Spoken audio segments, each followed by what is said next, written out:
suldaan ka mid ah salaadiinta reer Somaliland kana mid ahaa kuwii sida weyn u soo taageeray isbedelka afkiisana ka sheegay inuu dhowr jeer u soo dhaawacmay oo gaadhi xitaa la dhacay xilligii uu ku jiray sidii uu madaxweynuhu ku hanan lahaa kursiga. waa Cabdiraxmaan Cirre ayaa markan u soo jeediyay madaxweynaha inuu xukuumaddiisa soo bedelo oo uu sheegay inay tahay mid aan shacabku qaadan karin iyo raggii ka saari lahaa xiisadda iyo xaaladda adag.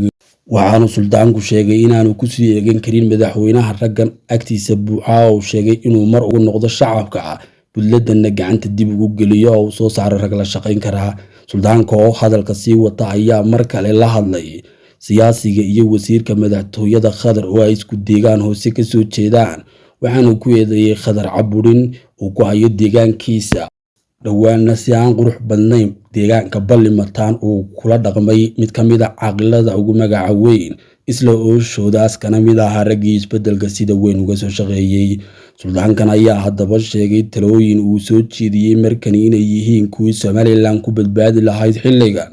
loona baahan yahay in degdeg iyo dhaqso loo qaado ee aan la sugin waqti iyo jaanis kalena aan la sii siinin kuwa doonaya markan inay fashilanto xukuumaddu. waxa uu sheegay suldaanku inay markan suuragal tahay haddii aan la bedelin amase madaxweynuhu samaynin isku noqosho bulsho oo uu ku noqonayo mas-uuliyiintii uu magacaabay inay wax badani khaldamayaan oo ragga imika garbihiisa buuxa madaxweynuhu aanay ahayn kuwii ka saari lahaa xaaladda iyo xiisadda hadda qaranka iyo dalku waajahayo. si gaara waxa uu la hadlay suldaanku mar kale Khadar Xuseen oo ka mid ah wasiirada xukuumadda, kaasoo ah wasiirka madaxtooyada Jamhuuriyadda Somaliland oo ay isku deegaan ka soo jeedaan. waxa uu ku eedeeyay Khadar markan caburin iyo madaxtooyada inuu ka hortaagan yahay odayaal dhaqameedkii iyo siyaasiyiintii kale oo ooshooda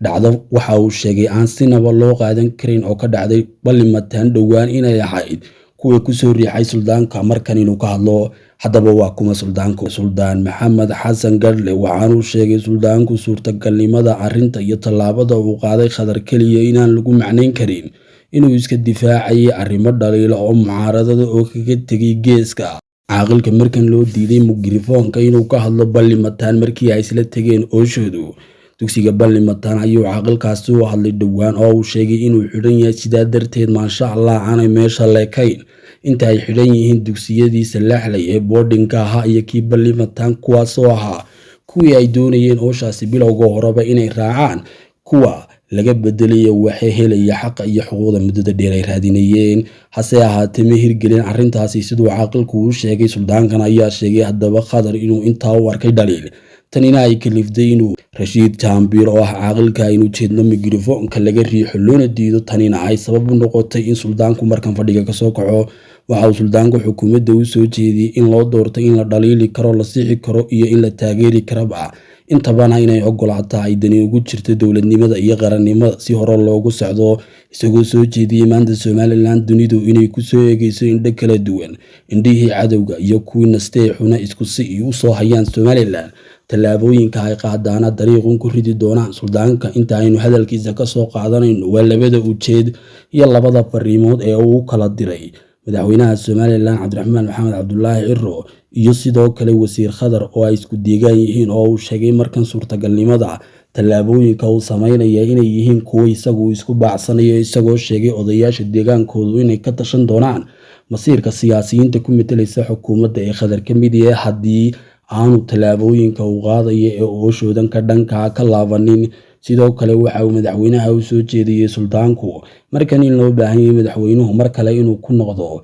xukuumaddiisa oo dib eegis ku sameeyo, taasuu sheegay inay tahay badbaado jiritaan. isagoo madaxweynaha ku ammaanay shakhsiyad dabacsan, naxariis badan. xilligii aan ku aqaanay waxaad ahayd qof naxariis badan oo shakhsiyad fiican, sidaa darteed waxaan kugu nasteexaynayaa mudane madaxweyne anigoo ka mid ahaa dadkii sida weyn kuu soo dhisay, dartaana u dhaawacmay xilligii ololaha aan kugu jiray dhowr iyo 10 sanana aan ka fadhiisan sidii aad u iman lahayd halka aad maanta joogto, inaad mar ku noqoto xukuumaddaada iyo ragga aad magacowday oo aan ahayn kuwii kaala samatay bixin lahaa xaaladda hadda qaranku marayo. hadallada suldaanka ayay ahaayeen kuwaasi dhammaantoodna waxa uu ku dul istaagay xaqiiqooyin uu sheegay markan indhihiisa inuu ku arkay waxa uu suldaanku sidoo kale sheegay badbaadada qaranku inay muhiim tahay iyo in markan loo baahan yahay xaalad kasta oo lagu jiro raggeedii in la doonto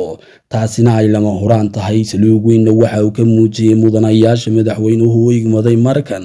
inay hogaamiyaan ama se noqdaan wasaaradihiisa iyo goobaha markaan run ka hadlayo inaad u diiddo jaambiir mikrofoonka balli mataan ugu diiddo calashaan waad dhaliishay xukuumadda xaq umaad lahayn waxaan leeyahay odayaashu dhammaan waad ka hortaagantay madaxtooyada cid walba waad iskaga gudubtay waxaan ku leeyahay khadarow dee wasiir beel baad ahayd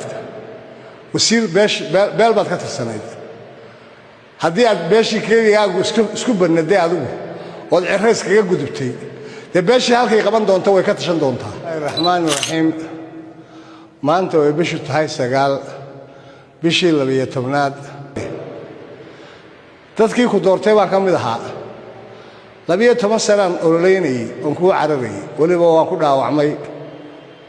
oo gaarigayga baa ila dhacay waanad u garanaysaa waanad i garanaysaa madaxweyne aad iyo aad baad qof wanaagsan u tahay saan kuwa u aqaanay qof naxariis badan baad ahayd qof kalgacal midhanaad ahayd qof dalkiisa iyo dadkiisaba u daacada baad ahayd maqaadirisa waa dhacdaa madaxweyne xanta ku jirta suuqa ee dadku isweydiinayaan waxaa la leeyahay cabdiraxmaan xukuumaddiisa dadka uu xushay maha dadkii ka saari lahaa dhibaatooyinkan